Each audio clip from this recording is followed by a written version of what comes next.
Man who was shot and killed last night in Maplewood on Yale, not far from Manchester Road, has now been identified as Teron Vale. Meanwhile, his killer has not been caught.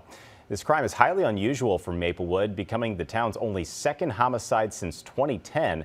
First Alert 4's Russell Kinsaw is tracking this investigation tonight. Russell?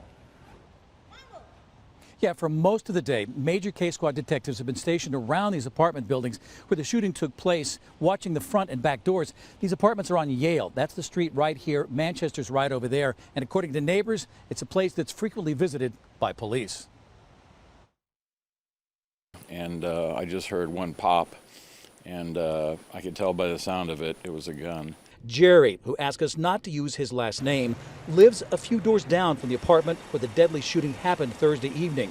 After hearing the shot, he looked outside and saw people running away, but something really caught his eye. And that's when everybody was spreading out and getting away from what was going on.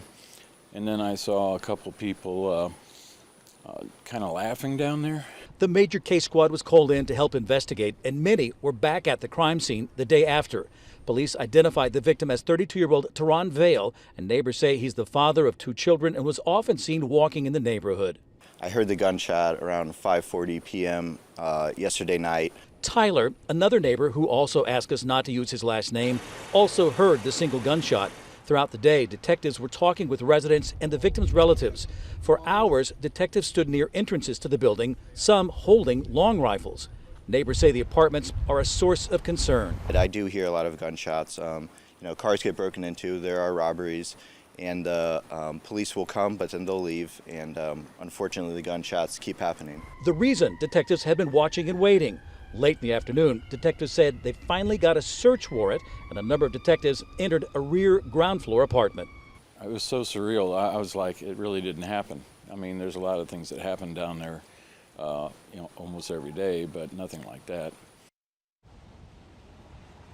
So the detective that told me the reason why major K Squad detectives were here for so long was because they were waiting on that search warrant did not explain why some of them were holding AR-style rifles for much of that time.